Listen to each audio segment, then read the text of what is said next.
I love people that use wordplay really well. So really anything like that. There are some authors that I follow typically, but I don't know. I mean, it's basically if somebody can turn a word or a phrase in a very cool way, that inspires me to stretch myself to do it as well. There's actually a young writer that I'm working with to refine her poetry collection right now. And the way she uses metaphor and words is just amazing. And she's 17. And like, I wish I could have had that kind of poise at 17 to get my words into the way that she's structuring them. So I'm inspired by young people with creativity, but also some screenwriters too. There's some screenwriters that I'm big fans of. Like Joss Whedon. I know, there's been some issues in his personal life, but he's a master with words and characters. So I really like him in that way. So yeah, I love the turn of phrase.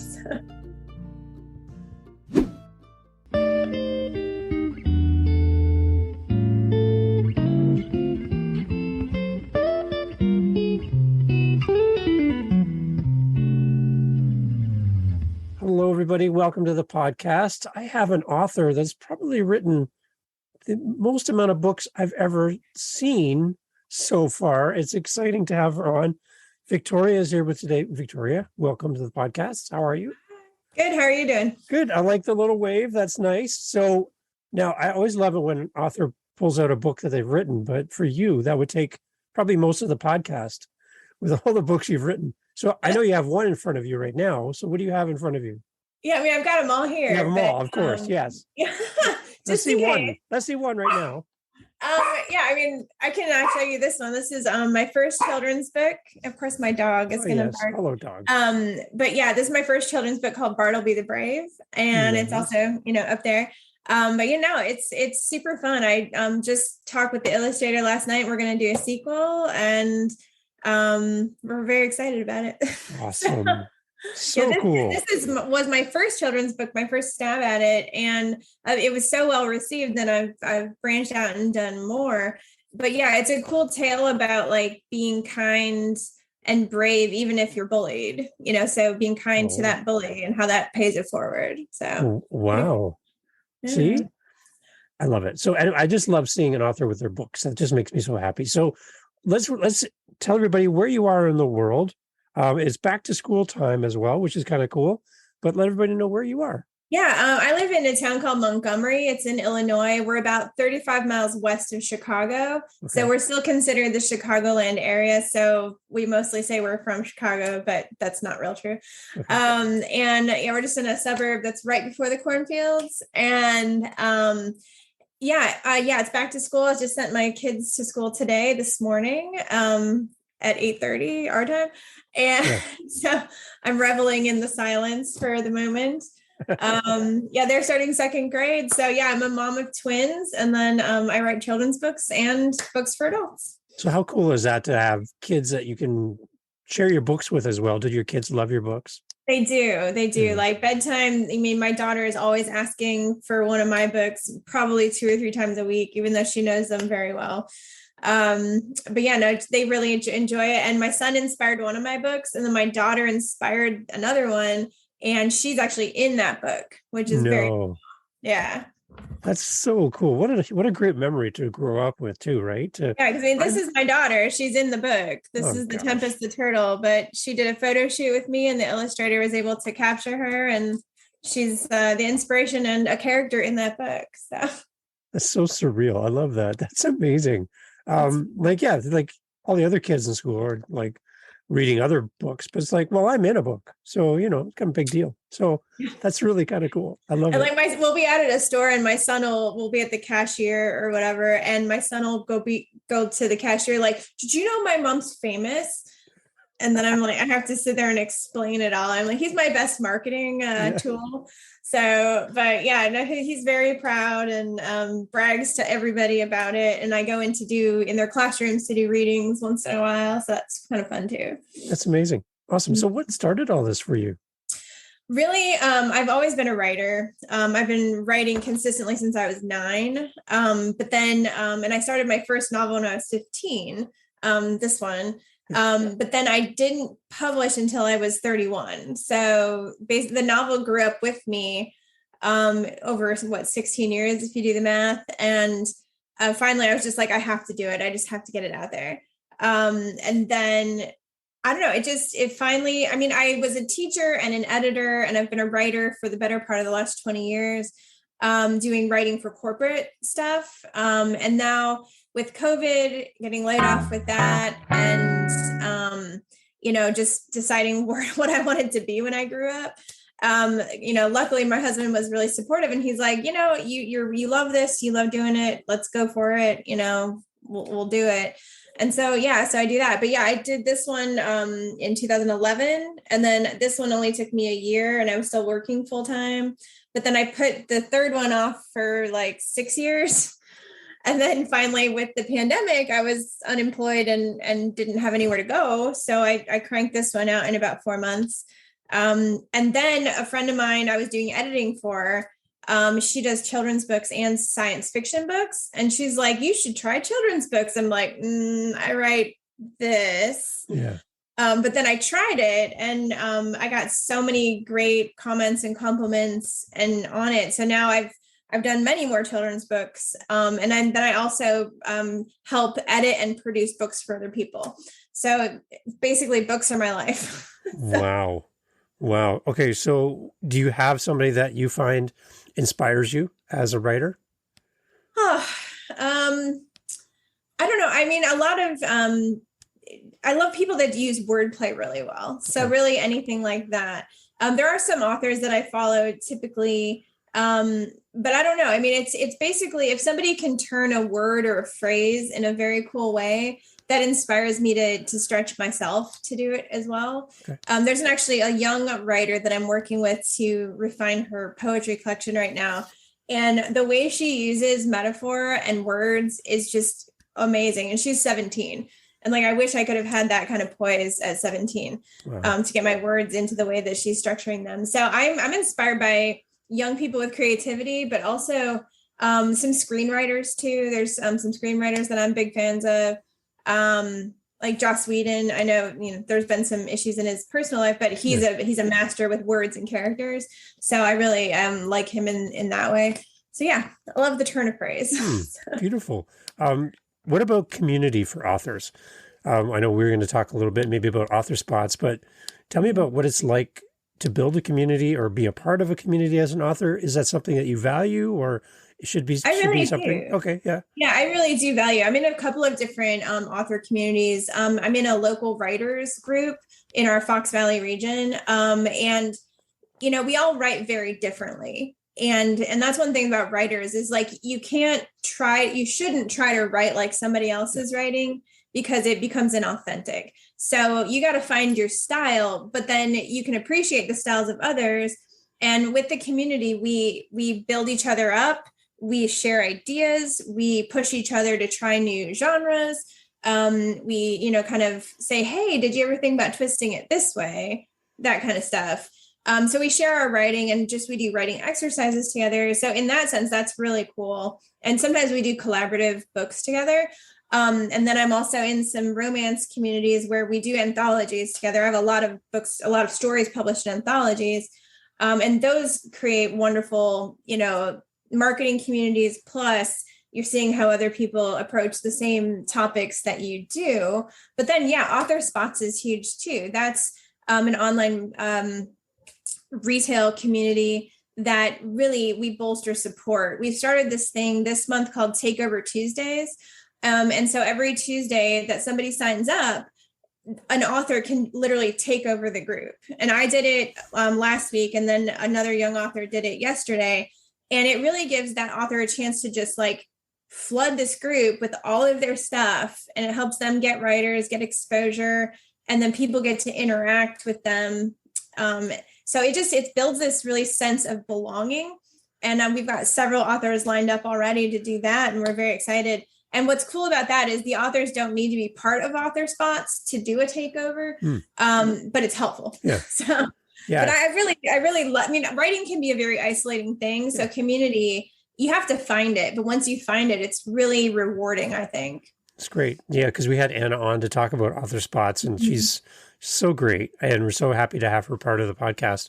And it was great to hear how how just helping authors earn back some of the money that they've earned in writing a book, whether compared to other places where you only get a fraction of a payment, right? That seems so sad. But I love how AuthorSpots is addressing that and helping authors collect more money for their writings. It's great. Really, really good. Some of the big sites will be like, yeah, I mean, we'll publish you for free, but then you're losing it all on the back end. Sure, you can put it up there for free, but it's you might get 30% back on your return, which is not right. So that's why, I mean, yes, with AuthorSpots, I mean, you'd have a low monthly fee as an author, but you have a fully branded page that's all yours. You have complete control over it, and you do get to take home 100% of your profits, which is vastly different. And when I talked to Anna at that point, AuthorSpots was primarily in the US, but now it's growing, which is even better. Yeah. Hello, we're in Canada. Yeah, we've gone international to 25 countries, and we're in talks with different authors to get them on the site for that. But anyone currently on the site can now sell to those 25 countries, which is super cool. Yeah, so. I love seeing it grow. It's so cool. It's a great idea. Yeah. That's really cool. Okay, so tell me what's coming up for you book-wise. What are you working on right now? What's down the road? Give us a little insight to that. A lot is down the road. So, well, in my women's fiction area, I'm working on a new novel very consistently. I was just working on it before we got on here. And I'm hoping to get that out this year. I'm struggling to find the time to get really good, lengthy amounts of work done on it. But yeah, no, it's a new series that I'm working on, and it's set in Mexico. And so it's basically these two women from the US who go to Mexico to renovate a hotel. But they're also in the process renovating themselves because they're both coming off of divorces. One's in her 30s, one's in her 50s. So different divorces for different reasons. But yeah, they're there to renovate this hotel to bring something beautiful to the community that they love because they studied there. And but it's also renovating themselves. So it'll be, I don't know how many books will be in that series. Right now I've got 3 in my head, but we'll see. But yeah, one of them should be coming out this year, and I've got the cover already ready to go, and I'm eager to start getting that going. And also 2 new children's books probably this year. So one is a sequel to this Monstery Donstery Doc that I have, and that one's just simply funny. And it's basically taking the idea of Curiosity Killed the Cat, but we're not killing the cat because it's children's book. Yeah. But there's a cat that interacts with all the monsters, and the monsters inadvertently like torture the cat. But they're not mean monsters. They just mess with the cat. But it ends well, I promise. Yeah. And that one is I'm meeting with the illustrator on Friday to kind of get that underway. And then my artist for Bartleby the Brave just agreed to go in with me to do a sequel.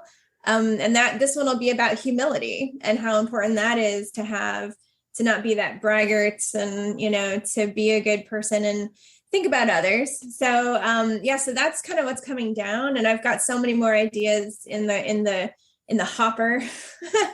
So, and I'm also helping other people get their books out. So doesn't seem like there's a problem with writer's block for you. No. There's a problem with writer's time. Okay. Not block. So talk to me a little about, I'm interested about illustrators and artists, how you find them and connect with them, because that's like a children's book without the artwork would be really hard to pull off, right? So to find the right person to work with, any tips on that? I'm really interested. I have lucked out. I really have. And like for my artists for these two, for Bartleby the Brave and Tempest the Turtle, his name is Ronald Botts and he lives in Texas. I've never actually met him, but we've talked on the phone and we communicate all the time on Messenger and text and all that. But I was putting together a poetry anthology for a friend of mine who had passed from suicide. And I was putting together this anthology for her. It's all her poetry. She never published. Wow. And so I got it from her husband and I'm like, can I do something with it? And this is the something. Wow. But I was asking artists for artwork to kind of illustrate, because just like children's books, I think poetry goes well with art. So I was asking a bunch of artists for work to kind of put in the book. And he was one of the artists I found. And I loved how he did his birds so much. I'm trying to find one of his that's in here. But I loved how much he did birds. And I had this idea for a bird story. And so I reached out to him, like, have you ever considered, because he was giving me art for this book. And then I'm like, oh yeah, so here's like one of his pieces that he put in the book. Yeah. So I reached out to him after I'd gotten the bird work from him. And I'm like, have you ever considered children's book illustration? He's like, I have never done that, but it is my dream to do that. And so we have established this wonderful working relationship, and we completely split the royalties on the back end. And so we are both doing it for the love of the project. And then we share the burden of, hey, if we make money, we make money. So, and it's been very profitable, and he's come with me on another book. I've helped him connect with another author to do a book. I just put out a coloring book for him, so we have this wonderful relationship. And for me, that's what's important. Like, I don't want to just throw a lump sum at an illustrator or an artist and say, can you do these for my book? Yeah. Like, I don't like that feel. And I don't like that. I mean, that's what a lot of people do, and there's nothing wrong with that. Yeah. But for me, that doesn't feel like the way it should be. So I collaborate with the artist, and it's our book. Yeah. And that's really important. This artist was a friend of mine from high school. We connected, through the pandemic. She was doing videos online, and I commented, and we started connecting again. And she's a watercolor artist. And so all of those ones are watercolors. And then I was just being in our local community, and met this artist, Marisol Del Val. And I was like, hey, again, have you ever considered a children's book? I have this idea about monsters, and I love your style. And, and Nice. So now we're going to do a second one. So for me, it's that community piece we were talking about earlier. For me, it's about the relationship. It's about working together to make something really cool. And then, honestly, Anna's husband helped me design this cover. Nice. So because I had all these elements in my head, and I'm like, I can't do the Photoshop work I need. And so I'm like, Kyle, can you help me? And he was like, of course. So yeah, for me, it's all about the community and the relationships, and helping others, elevate their art in a new way. That's fun. So when we had Anna on, Kyle was helping a little bit with behind the scenes, and Anna's like, hey, babes, can you help with this? And so from there on, throughout the podcast episode, even I was calling him babes. So that's pretty fun, right? You should. Yeah. I'm going to start doing that. I could see him shaking his head in the background like, come on, man. But yeah, it was really, really funny. So yeah, great couple. I love that. That's cool. Oh, they're fun. Yeah. Okay. So again, for you, it seems like there's no limit. There's time for you. But what about some of the authors that are listening to this, shaking their heads going, I'm stuck. Like, I want to write, I have this thing, but I just don't know what to do. Like, how do I want to write my first book, my first children's book. What do I do? What can you tell them? I can just tell them, keep trying. If you get stuck staring at the blank screen, walk away. I mean, I get my best ideas when I'm like doing the dishes or doing laundry. And so I always keep, either my phone notepad or a notebook near me, because like if I suddenly get inspired because I'm distracted, my consciousness is distracted, then the subconscious will take over and like really, start working. So keep trying. If you get stuck staring at the page, dictate to yourself. Go, record yourself with some ideas. For me, that's not so effective, but it works for a lot of people. So especially if you get so far into your head that you're just like, I'm worried about grammar, I'm worried about structure. You really can't worry about that on the first end. So basically getting the ideas out is more important than it being perfect the first time. And I know they work with kids on that in school, like first draft, revision, all that stuff. And it's like, oh my God, it's so much work for the kids. But it really is that case. I mean, mine is never what I want it to be the first time it comes out. I call it word vomit sometimes, because I'm just throwing things out on the page that, in the moments are making sense to me. And then I'll go back through and sift through it and comb through it and really get what I want from it. But the more you read, the more your brain will get fluid to writing. Okay. So read to get inspired, and you don't want to steal from other works, but you can like, oh, I like how they did that. And you can kind of learn from that and take it and do your own thing. If you have an idea, talk to somebody. I mean, bounce it off of somebody else. because maybe sometimes I know I get through concepts by talking them through. So for some people that's a thing. But yeah, really, I mean, the more you try, the more it gets easier. Yeah. Somebody told me a long time ago, treat life like a sweater, in that a sweater collects like lint and things stick to it, right? And you're just like, oh, where does hair come? This lint, every stuff sticks to you. Treat life like that. Listen to stories, grab things from as your day goes by, and let them stick to you. So whether that's putting it in your phone or writing it down or whatever, but let these ideas and things that you hear, don't let them just pass and go, I'll remember that tomorrow. No, you won't. You won't remember that. So somehow capture those moments, because you never know when that's going to lead to something maybe way down the road, right? So just let those things stick to you as you do life, as you're doing the dishes and all that stuff, right? That way of thinking. Just think of it as a sweater. So maybe that's a book idea. I don't know, the sweater or something. But that would be a fun children's book, like getting kids to realize that, you know, they're not isolated and things do like happen to them and stick in their lives. And all those stories stick with you. See? There you go. See? I'm sticking that one to my own sweater. There you go. I love it. So, okay, another question. So when you're writing a children's book, we're adults, and we have an adult brains. We process things as adults. We have an adult worldview, and we're writing for children who have really they don't have the limits that adults have to imagination, to dreaming.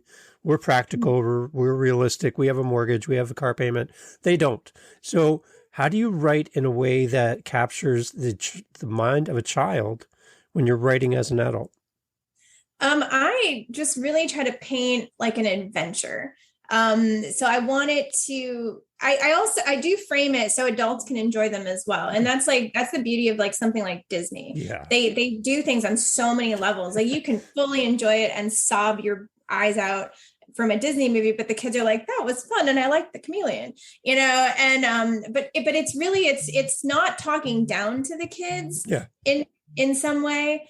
And really it's because I don't pull vocabulary either. So mine are really good for like read alouds, because I do have a rhyme scheme. So I make it enjoyable from the auditory perspective. I make it enjoyable because there's an adventure, and my characters seemingly always get into peril. I don't know why I do that.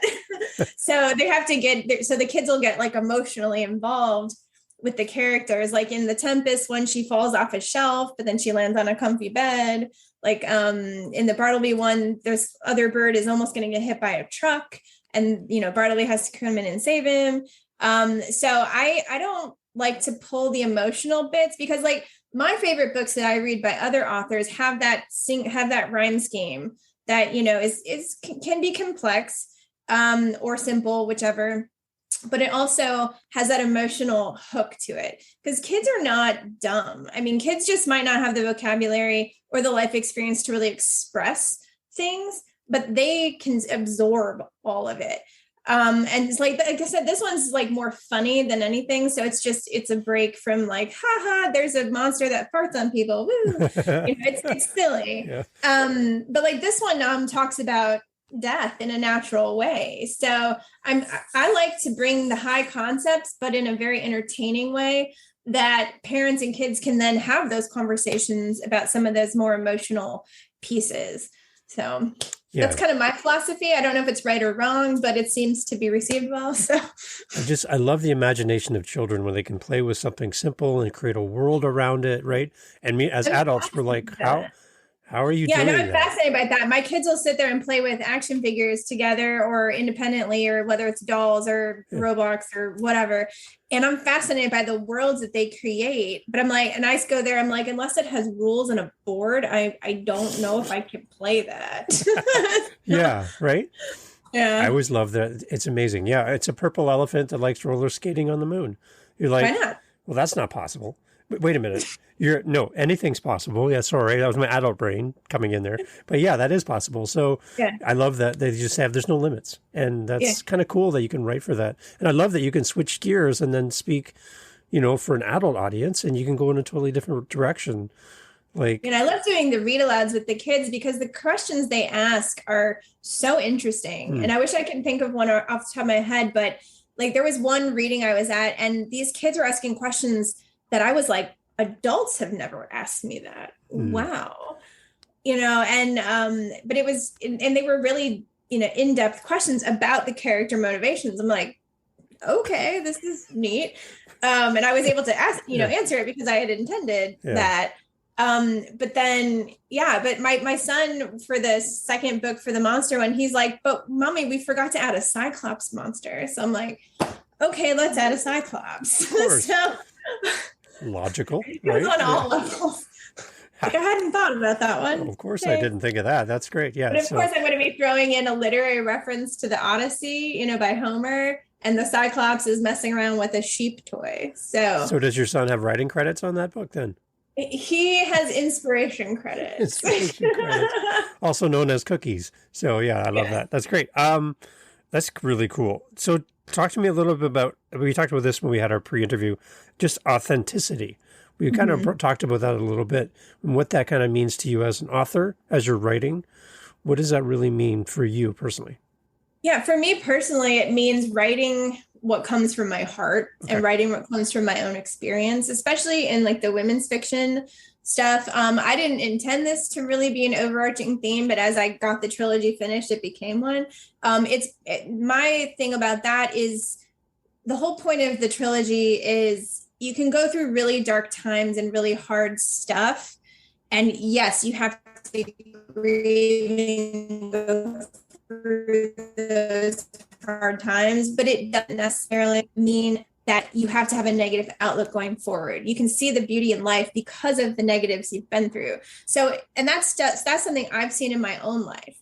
And so that's the authenticity piece, is that I don't write to necessarily hit a market trend, or I don't write to necessarily, please somebody else. I'm writing these books because this is a story I feel needs to be told in the way I feel it needs to be told. And I found that people do resonate with the stories I put out. So it's an added bonus, but that's advice for all writers. Write what you want to write what makes you happy or fulfilled, or so you can explore your own traumas sometimes. But yeah, that it's super important to me to have that authenticity piece, because I don't want to write something people go, why did you write that? I'm like, because I was supposed to. Yeah. I mean, that doesn't feel good to me. But some people can crank out books and like crazy, and that's fine. And they have a little piece of themselves in the books, but like I've laid out my heart in my books. And if people know me, they know how personal, some of the stories are. But I don't feel like we should be hiding ourselves. And writers, we get that benefit of being able to put it down in a creative way and kind of express that to other people. And maybe there's a life lesson for somebody else, or maybe we're just trying to, explore our own life lessons. But I think there's fun in that. And I couldn't write any other way personally. Yeah. So we jump back to the book you showed us with the bird illustrations inside as well. Can you tell us a little bit more about that? Because I would love to kind of feature this one as well. Yeah, so this is the Bartleby the Brave, and like I said, it was my first one. And there's these bully cardinals who are mean to Bartleby. Cardinals, yeah, cardinals can be like that, I guess, right? Yeah, cardinals are kind of jerks. Yeah. So I know people are like, oh, but they're the people who come visit you after they die. Yeah. Well, they're a little territorial. Yeah. So yeah, all the birds in here are native to where I live, nice. In the Midwest, and so that was kind of fun too. And there's actual science in here because of that. I was very specific to my artist. I'm like, well, these are all birds that we have around us. So we put, some birds in there, but just gorgeous stuff. But yeah, the whole concept for this book, silly way began, if you're driving along a highway or a roadway, you'll see birds just dive bomb in front of your car. And I was like, why? You have all this sky to fly in, and you're risking your life by dive bombing my car. I'm like, that's weird. So I took that idea and made it into a bird cup competitions, because there's you can see a trophy. So there's a big whole competition that the birds go into. And the bravery piece kind of came on the tails of that. but it started as, me wondering, why do birds do that? And there is a scientific reason. It's to, get away from prey or get an updraft and all of that. But it was fun to explore the fantasy or the kid version of why are they doing that, and giving these birds, personalities and community and all that kind of stuff. So that was super fun. Amazing. Okay, so Victoria, your books are available on Author Spots, which is awesome. And we'll put links to all this great stuff in, because people maybe driving down the road right now being bombarded by birds as we talk. That could be happening. So we'll have all the links, but what's the best way for people to get in touch with you? Where do you like live online most often? I'm most often on Facebook. Okay. That's kind of where I hang out for the most part. I am on Instagram as well. Facebook, it's facebook.com/Victoria Hyla, or maybe it's Victoria J. Hyla. I don't know. They both. I'll put them in there. And then, Author Spots, you can connect with me straight through there, or my website. My website is victoriajhyla.com. So victoriajhyla.com. And I can be contacted through there too. All the purchase links for all the books are on there, and all kinds of interviews I've done. It just is kind of a good landing point. Okay, so before we go, I want your best Author Spots commercial for Author Spots and for your books on Author Spots. Are you ready? I'm going to count you in, and you're going to do your little commercial. You ready? You can hold up a book. You can do whatever you want. You ready? Okay. 3, 2, 1, and scene. Hi, my name is Victoria Hyla Maldonado, and I am the manager of Author Spots. Author Spots is a really cool way for authors to sell more books for more of their profit. Authors really, truly get to take home 100% of what they sell online from their own personalized branded storefront, and it gives you a community of other authors to explore this crazy world together. I really encourage all authors to try it out. There's a lot of information on the blog. There's a whole tab in there that explains the benefits, and I could go on to it for hours, but it's truly a great community for all authors to be a part of, because you honestly should get compensated for the work you're putting out. And my books are on there. I've got 30 or so products on there from different things, different books that I've done, and it's a great place to be. I hope you check it out. And scene. That was great. Wow, that was awesome. Totally unexpected, right? But you did well. You did very, very well. Thank you so much. I wholeheartedly love Author Spots and what it does for the author community and the reader community, because readers truly can connect more closely with authors through that too. And so if someone has a question about Author Spots as well, they can talk to you about that as well. Yep, absolutely. Beautiful. Thank you so much for sharing all of what you're working on and have done. Wishing you much success in the future, and that you find a great sweater and let things stick to you. There you go. I love that. How's that? That's wonderful. Awesome. Thank you so much. Say hi to Anna and everybody for me as well. I will. Okay. I will. Thank you. Sure. All right.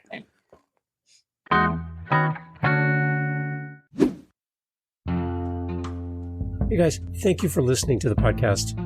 Jump over to livingthenextchapter.com, our website, and you will see a spot where you can leave a voice message. We'd love to hear your feedback. We're trying to make it as easy as possible to hear from you. So if you want your voice on this podcast, yes, that's possible. Go to livingthenextchapter.com, click the little microphone icon, leave a voice message. We'll insert your message into the podcast. Tell us where you're listening from. Tell us your favorite guest. Maybe there's a guest we should have on the podcast. Maybe you should be our next guest. Leave us a message at livingthenextchapter.com. Again, thank you so much for listening. Please share this podcast episode with one person. That's all we're asking. Meet you over there at livingthenextchapter.com. Thank you for listening. Thank you for sharing. Love to hear from you. Till the next episode. It's coming up right away. Be sure you hit that subscribe button. Thank you for being part of Living the Next Chapter. Thank you for supporting our guests. Have a great day.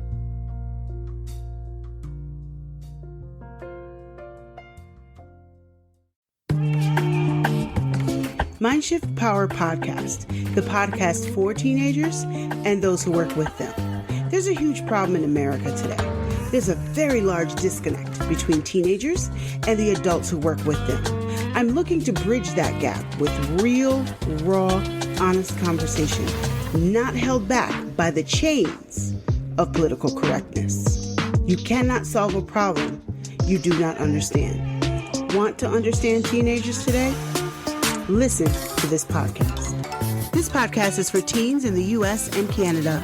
To learn more, go to fatimabay.com/podcast or just look for Mindshift Power Podcast on any listening platform.